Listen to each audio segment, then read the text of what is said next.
Hoje é quinta-feira e você sabe, sempre às terças e quintas-feiras tem um quadro Direitos do Consumidor aqui no Bom Dia Mirante. É a sua oportunidade de tirar dúvida na área do consumidor. E o nosso entrevistado é o defensor público estadual, Gustavo Ferreira. Bom dia, doutor Gustavo. Bom dia, Soares. Bom dia, Janaína. Bom dia aos telespectadores.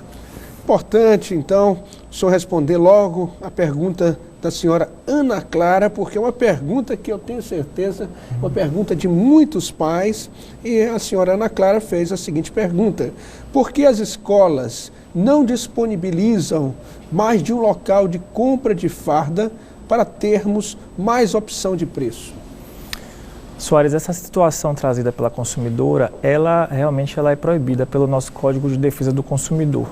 Tá certo? A escola ela não pode exercer o monopólio na produção e venda do fardamento escolar. Então, se é uma situação com a qual ela se deparou, ela pode buscar os órgãos de defesa do consumidor, tá certo? Ela pode buscar a Defensoria Pública, se ela tiver o perfil socioeconômico da Defensoria Pública, pode buscar o PROCON, o próprio Ministério Público, porque a escola ela tem que facultar, ela tem que permitir que o consumidor tenha opções. Ele não é obrigado a adquirir o fardamento na própria escola ou em apenas um determinado local. Então, se essa situação foi evidenciada, ela pode buscar seus direitos, sim. E há alguma obrigatoriedade que essa escola informe isso, ou os próprios pais é que têm que ir em busca?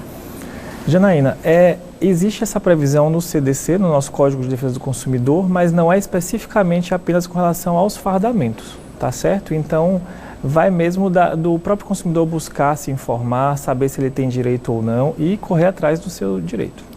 Essa farda pode ser vendida dentro da escola? Pode mas ser. Tem que ter uma outra opção, seria isso? Tem que ter outra opção e não apenas essa, Soares. Se o próprio consumidor quiser, ele tem direito a buscar a secretaria da escola, saber quais são as especificações e ele mesmo produzir, mandar fabricar o fardamento do seu filho. No caso do calçado, pode ser um calçado, por exemplo, preto, mas pode ser de qualquer modelo? Pode, ele pode especificar, ele não pode restringir de uma forma que se torne algo oneroso para o consumidor, mas ele pode especificar, não, tem que ser preto ou tem que ser marrom. Ele não pode vincular a um determinado produto, porque aí vai gerar um monopólio que muitas vezes pode configurar uma onerosidade excessiva para o consumidor. E tem aquela história, e se o aluno não for fardado, ele pode assistir às aulas? Então, a escola ela pode impor o seu regramento com relação às vestes, tá certo? E aí o aluno tem que se adequar realmente ao que foi imposto pela escola. É preciso disciplina também, de qualquer forma, né? Isso, Janaína. Olha, a Virgínia Almeida pergunta, o contrato de cartão de crédito é um contrato de adesão? Ela quer entender. Com certeza, Janaína. Esse é um dos grandes exemplos que a gente tem de contrato de adesão. Fazendo um gancho com a pergunta dela, para quem não sabe, o contrato de adesão é aquele em que o consumidor ele adere sem poder discutir a maior parte, a grande maioria das cláusulas que estão dispostas naquele contrato. Eventualmente pode ter uma ou outra, por exemplo, no caso de cartão de crédito, a data de vencimento, local de pagamento, mas no geral é aquele contrato em que o consumidor ele não pode chegar lá e dizer, não, eu quero trocar essa cláusula. O que não impede de existindo nesse contrato alguma cláusula abusiva, o consumidor via questionar em juízo e aí o magistrado facilmente ele pode afastar, declarar, reconhecer a abusividade daquela cláusula e afastá-la. Um exemplo que a gente observa é a cláusula de eleição de foro. O que é isso? O consumidor eventualmente pode adquirir um produto e estar lá nesse contrato com aquela letra bem pequena que a gente não vê na hora, dizendo que caso ele venha discutir algum direito relativo àquela compra, ele tem que litigar, por exemplo, é uma empresa de São Paulo, então ele só poderia questionar lá no Fórum de São Paulo. Essa é uma cláusula abusiva, tá certo? Então o consumidor ele tem direito de questionar, de buscar seus direitos no local em que ele mora. Então é uma cláusula que pode ser afastada pelo juiz por conta da abusividade. A Luana Silva quer saber como o consumidor deve proceder no caso de extravio, furto ou roubo do cartão de crédito. Soares, numa situação como essa, é fundamental que o consumidor ligue imediatamente para a operadora desse cartão e informe o que aconteceu, tá certo? Tem que informar. Outro ponto que ela deve se resguardar, anotar o número de protocolo que é gerado, porque se eventualmente surgir algum problema para ela, é a forma que ela tem de que se reconheça que ela efetivamente ligou e pediu o cancelamento, tá certo?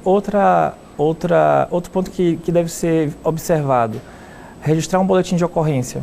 Se for um furto, o consumidor ele pode registrar esse boletim de ocorrência diretamente por meio da internet. Se for um roubo, não, ele tem que se dirigir pessoalmente a uma delegacia. E Soares, com relação a essas fraudes de cartão, uma situação que a gente se depara muito na Defensoria Pública. Às vezes o consumidor, muitas vezes é uma pessoa idosa, ela guarda o cartão com a sua senha. Então, assim, fazer um apelo ao consumidor, seja idoso, seja mais jovem, quem quer que seja, não fazer isso, porque numa situação como essa, a entidade financeira ela não é responsabilizada. Então, assim, é uma situação em que o consumidor ele deve se resguardar minimamente e não deixar sua senha anotada. Se alguma pessoa pega aquele cartão e a senha, já não há mais a responsabilidade do banco numa situação como essa.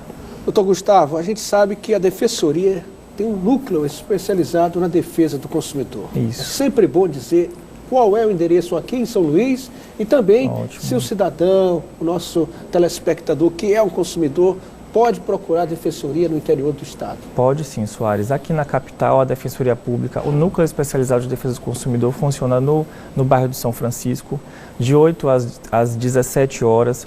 Muitas vezes a pessoa não pode ir durante o expediente, vai na hora do almoço, sempre vai ter alguém de plantão, a nossa recepção vai estar lá de braços abertos para receber, para prestar as orientações, tá certo? No interior do estado, em todas as comarcas em que nós atuamos, mesmo que não exista um núcleo especializado, esse consumidor ele pode se dirigir à Defensoria Pública, ele vai receber todos os cuidados necessários, desde que, claro, ele preencha o perfil socioeconômico da Defensoria Pública. Doutor Gustavo Ferreira, a gente só tem então a agradecer pelos esclarecimentos aqui no Bom Dia Mirante. Soares, eu que agradeço. Bom dia. Obrigado, Janaína, também. Você sabe, o nosso quadro é terças e quintas. Portanto, na terça-feira tem mais direitos do consumidor aqui no Bom Dia Mirante.